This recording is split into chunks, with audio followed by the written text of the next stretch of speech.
I just got done eating lunch and I thought, oh, I should show you guys what I'm making in preparation for our dinner tonight. Now it's Friday. I really don't like to cook on Fridays. I like when we just order something, pick it up, have something delivered or whatever, or get like pizza. So this time I thought we could make homemade pizzas for tonight. That's about the most amount of cooking I like to do on Fridays. So I love making homemade dough as opposed to buying it at the store already made. If you don't want to try homemade dough, you don't have to, but I will tell you guys, and I'll try to remember to link it in the description box of this video. My absolute favorite recipe for homemade pizza dough is the one by Alex Garnaschelli from Food Network. Her recipe, I swear by it. It makes the best, most tasty, fluffy pizza dough ever, and I promise you, we use this recipe every time we make homemade pizzas, and it just comes out amazing every time.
You ready for your story? You ready for story time? You ready, Mama? That's you. You see it? Yeah, that's you. That's you, pretty girl.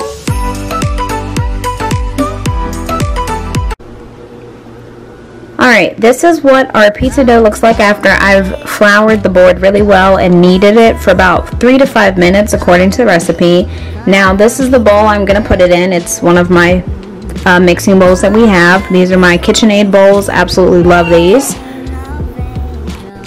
Now I will tell you guys, this dough does come out a bit sticky, so that might bother some people when they're making it, or they may think they're doing it wrong. It's just how it comes out because I think of the honey that you have to add into the dough according to the recipe. I think the honey is what makes it a bit sticky. But once you flour it really well and knead it, it's fine. So I'm just taking it and adding it to our bowl.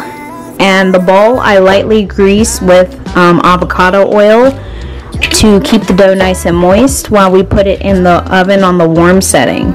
And then it doesn't look like a lot right now, but it's gonna almost fill this entire bowl once it doubles in size. And you can leave it to do this for about 30 minutes up to an hour, but if you're gonna do it in the oven and on the warm setting, it may not need that long. If your oven cooks quickly, that means it won't take long to make the dough rise. Alright, you guys, I was not kidding. This is what the dough looks like. This has pretty much been sitting for about 45 minutes. I don't think it's been a full hour just yet, and it's already almost filled up my mixing bowl, and this is the largest sized one that we have. It's pretty full in here.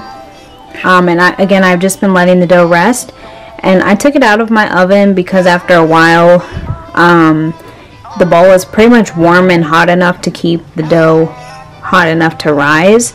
So I will just cover it with a clean towel like so, and then I come and check on it. So this is how it looks now. The dough's nice and soft and shiny, ready to go pretty much.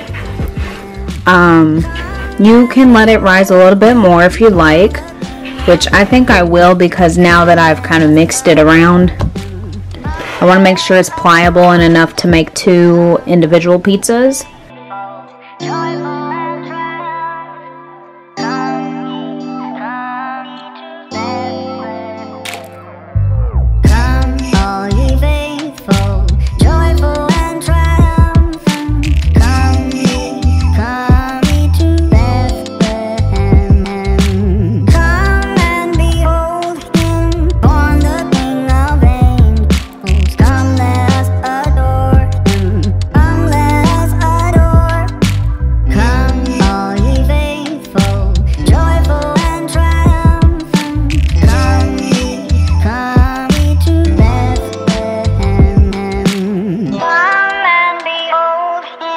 Born the king of veins, come let us adore.